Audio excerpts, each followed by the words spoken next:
America इस वक्त मुकम्मल तौर पर जंग के लिए मैदान में कूद गया है। इस वक्त इन्होंने अपना USS Abraham Lincoln aircraft carrier, ये 15 अरब डॉलर्स का एयरक्राफ्ट कैरियर है। जी हाँ, 15 अरब डॉलर्स का एयरक्राफ्ट कैरियर है। ये F-35C, FA-18 ब्लॉक 3 फाइटर्स, इन तमाम समेत इस वक्त पहुंच गया है मिडिल ईस्ट के अंदर। यानी आप इमेजिन कर लीजिए कि इसने, ये पार्ट है कैरियर स्ट्राइकर ग्रुप का, यानी डिस्ट्रॉयर्स, क्रूजर और सबमरीन, इन सब के साथ मिलकर ईरान और लिबनान पर हमला करने के लिए आ रहा है। उसकी वजह क्या है? अमेरिका ने जो लेटेस्ट इंटेलिजेंस मालूमात इनको फराहम की है, उसके मुताबिक उन्होंने कहा है कि लिबनान जो हमला करने के लिए जा रहा है, उन्होंने कहा है कि ईरान अब अपनी एटमी ताकत की तरफ है और जो ईरान ने हमला करना था वो हमें नहीं पता किस टाइम होगा, लेकिन पहला ग्रीन सिग्नल ये मिला है कि लिबनान हमला करेगा और ये ताबड़तोड़ हमले होंगे। ये जो कल 50 ड्रोन्स मारे गए हैं और इन ड्रोन्स के साथ जिस तरह घर वहां पर तबाह हो गए हैं, जिस तरह नॉर्थ की साइड से तमाम लोगों को निकाल लिया गया है, अब असल में इन्होंने ये एयरक्राफ्ट कैरियर भेजा। अब आप ये सोचो जरा कि ये एयरक्राफ्ट कैरियर, यानी आप ये सोच लें कि इसको जो पावर जाती है वो न्यूक्लियर रिएक्टर से है। इस सारी सूरत हाल में इसको 20 साल तक बगैर फ्यूल के, रिफ्यूलिंग के, यानी बगैर रिफ्यूलिंग के आसानी के साथ 20 साल तक आप समुद्रों में चला सकते हैं। जब ये स्टार्ट हुआ था तो तब इसकी प्राइस थी 5 अरब डॉलर। आज इसकी 15 अरब डॉलर की प्राइस हो चुकी है और सबसे बढ़कर 5000 फौजी और पूरे का पूरा जो पर्सनल है, यानी जो इनका शिप क्रू है, एयर विंग है, तमाम के तमाम यहाँ पर आते हैं। और सबसे बढ़कर इसमें 75 एयरक्राफ्ट होते हैं, 75 जहाज।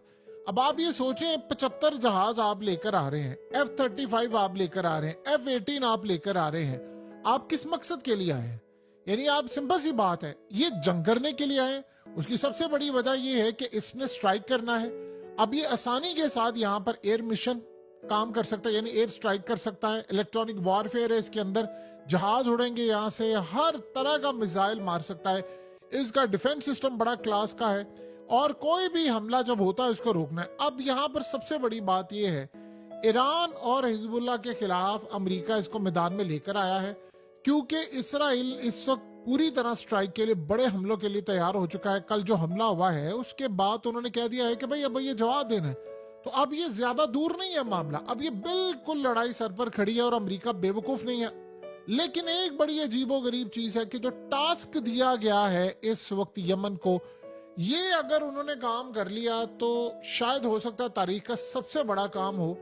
ये बहुत बड़ा टास्क होगा, आसान नहीं है, बहुत मुश्किल है, लेकिन देखने वाला मामला ये होगा कि अगर यमन ने इसको उड़ा दिया, अगर उड़ा दिया, अभी ये नहीं पता कि वो कैसे उड़ाएंगे, उनके पास क्या मिसाइल सिस्टम है, वो उड़ा सकते हैं, ये याद रखिएगा, क्योंकि उन्होंने हाइपरसोनिक मिसाइल मारना। अगर इन्होंने उड़ा दिया तो 15 अरब डॉलर्स का एयरक्राफ्ट कैरियर, पैसों की बात तो अलग है, इसको बनाने में कितना टाइम लगता है।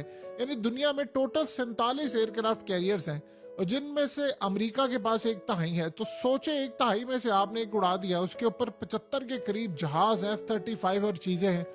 ये तारीख का वो हमला होगा कि दुनिया तमाम हमलों को भूल जाएगी। इतना बड़ा हमला होगा। अब ये सबसे बड़ा चैलेंज भी होगा कि अमेरिका यहाँ पर आ गया है, तो रूस असल में यही चाहेगा कि किसी तरह यमन के थ्रू ये काम किया जाए। अगर उन्होंने ये काम कर दिया तो आप ये सोच लें कि यूएस से लेकर, एशिया से लेकर, मिडिल ईस्ट से लेकर, यूरोप से लेकर पूरे वर्ल्ड के अंदर जो कोहराम मचेगा उसका आप और हम अंदाजा नहीं लगा सकते। और फिर वो जो